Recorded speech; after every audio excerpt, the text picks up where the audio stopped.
When I was a kid, my cousins were over and we were playing wiffle ball in our backyard. If you're unfamiliar, it's essentially baseball with a plastic ball and bat. Someone hit a foul ball. The ball flew over the fence. We all ran inside and told my mom, who said to try to find it, but that if it was across the street, we needed to come back inside to tell her so that she could get it. The street had a massive curve, so if a car had come jamming around the corner, it wouldn't see us in time to stop. So it was a pretty dangerous road to cross for elementary schoolers. When we went out into the front yard, we saw the ball across the street lying against the curb. Right as I was turning around, one of my little cousins stepped out into the street to cross. I instantly stopped her, telling her that I would go out to get it instead. I crossed the street as carefully as I could, got the ball, and came back. Unfortunately, my little brother instantly told my mom what happened, and I was grounded for 3 days. In my eyes, I was simply committing a necessary evil. In order to protect my little cousins and brother, I heroically went across the street to retrieve the lost ball, even though I was directly told not to. Although my actions were remarkably childish and got me into quite a lot of trouble, this idea of a necessary evil is a particularly fascinating trope in my eyes, and it's why I was particularly captivated with Kagurabachi's most recent antagonist, Seiichi, Samura. As much as I would love to dive right into yapping about Samura, it's probably much smarter to give a bit of an introduction to Kagurabachi. Right after that, I will discuss the means by which I'm going to analyze Samura, being the Freudian concept of psychoanalytic literary criticism, and finally, I will introduce Samura and the analysis will commence. Go ahead and buckle up, folks, because this is A Necessary Evil, a psychoanalysis of Seiichi Samura.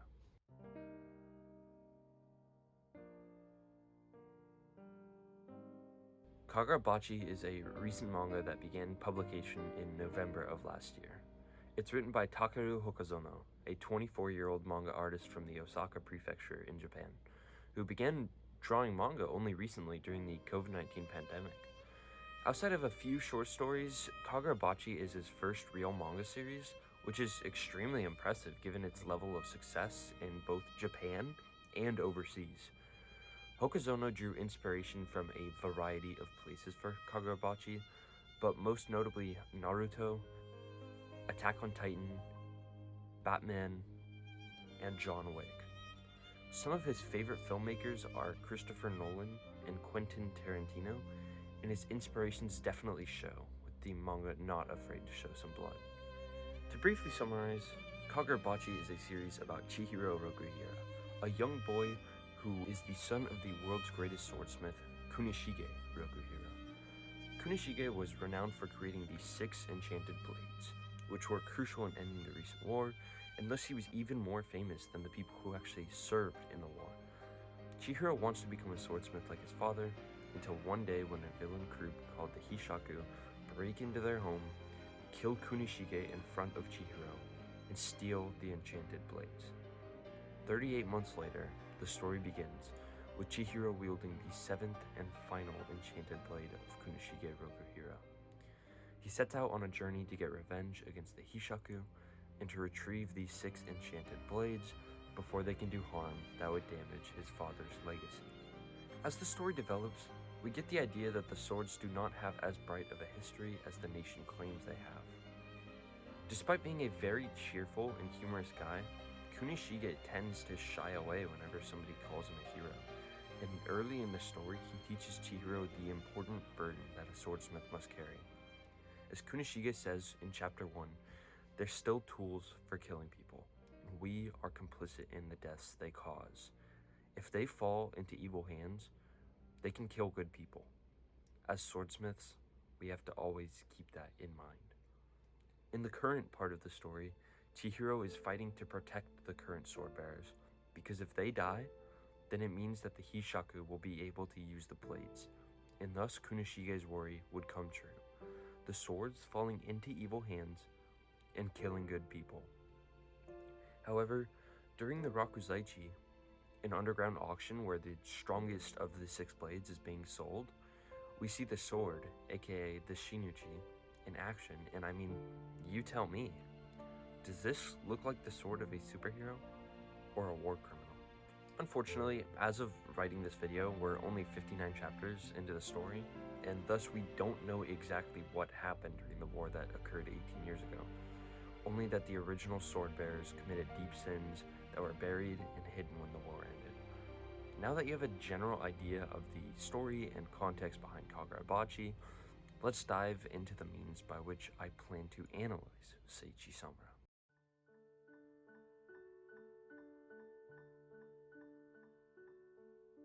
Psychoanalytic literary criticism is a literary theory that derives from the idea of psychoanalysis created by Sigmund Freud. Psychoanalysis is a pretty vague term, but generally it has to deal with analyzing the brain of the author or an interesting character in a form of literature. Freud explored the idea of the psychic apparatus having 3 different parts to it, which I'm going to be using today to analyze our lovely friend Samura. The 3 different parts are called the id, the ego, and the superego. Id is the first of the 3 parts of the psychic apparatus, and it represents the carnal desires of the soul. It operates entirely without reason, and its only goal is pleasure and instant gratification. An example of this would be the strong desire to eat when you're hungry, no matter what circumstances you're in. Superego is the next part, and this serves as the complete opposite of the id. Superego is the morality and reasoning of the soul according to what is right. It's generally formed in a child by the superego of the parents or authority figures, and it strives for complete and utter perfection by including the individual's ideals, religious morals, and conscience. Ego is the final part of the psychic apparatus, which serves as a middle ground between the two. It reasons between the morality of the superego and the impulses of the id, and makes a final decision that is carried out by the individual. It's said to be driven by the id, confined by the superego, repulsed by reality. And it's the final step that our brains take before we take action. So yeah, that's the general idea of the id, ego, and superego, and how it relates to psychoanalytic literary criticism. The concept dates as far back to psychology as a whole, so it's safe to say that this psychoanalytic concept is not perfect by any means. I do believe, however, that there is still merit to looking at it in this way, especially for this specific character.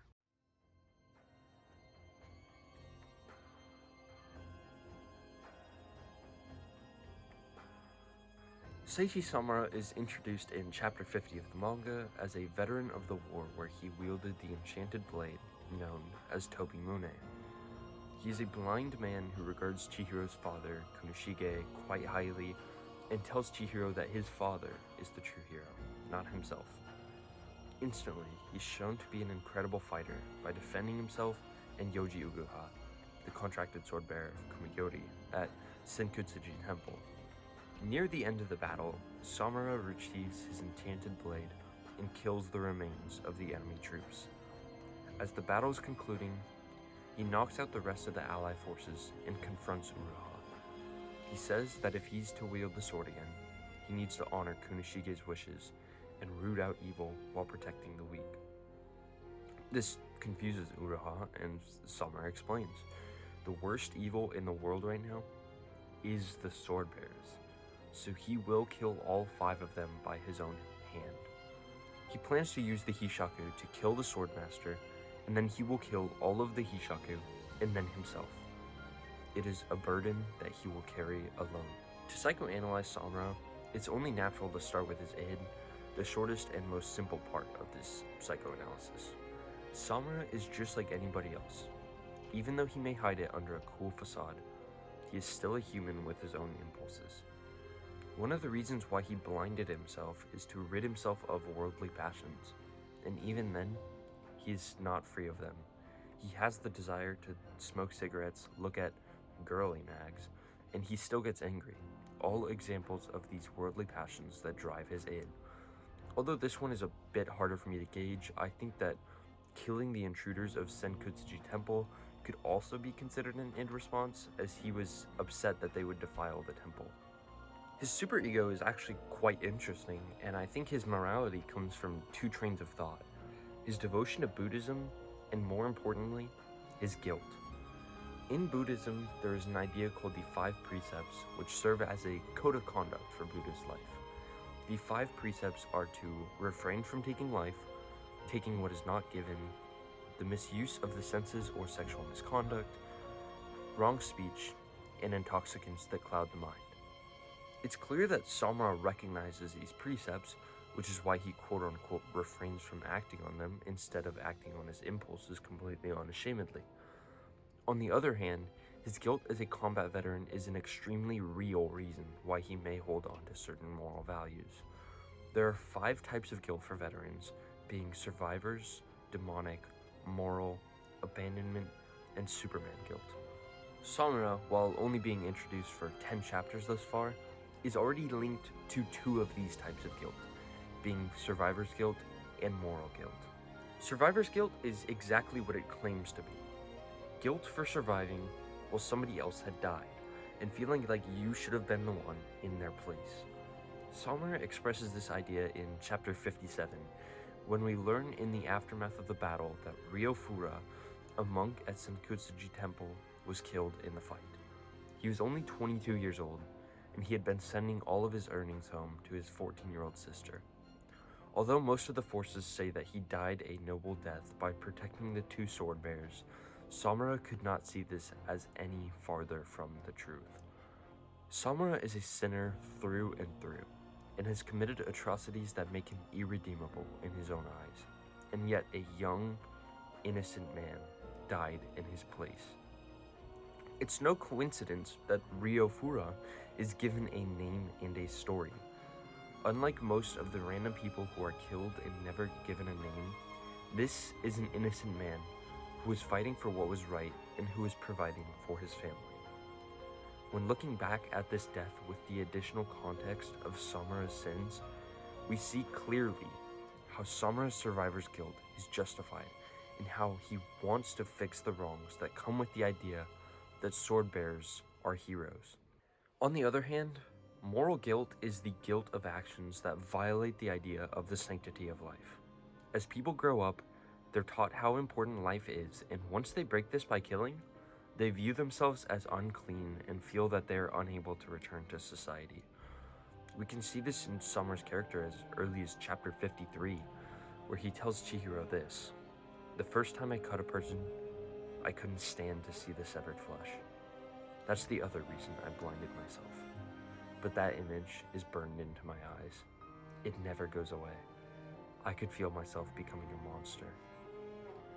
At the sight of one person being cut down, he blinded himself, and yet he served in a massive war where he was one of the 6 main pieces on their side. One can only imagine how much more guilt he would have felt at that scale. At this point in time, we only know for certain that he feels 2 of those 5 forms of guilt, but it's possible that it could be revealed later on that he has more types of guilt. In general, though, the Buddhist beliefs, as well as both sides of his guilt, are extreme contributing factors to his superego, which provides the morality that opposes his id impulses. Finally, his ego is what brings it all together. How does Samura's ego reason between his id and his superego in order to create the decisions that he has made to betray the protagonists and side with the villains? This is where it gets interesting. Remember how Samura blinded himself to get rid of his worldly passions, yet wanted to smoke and was trying to look at unholy magazines?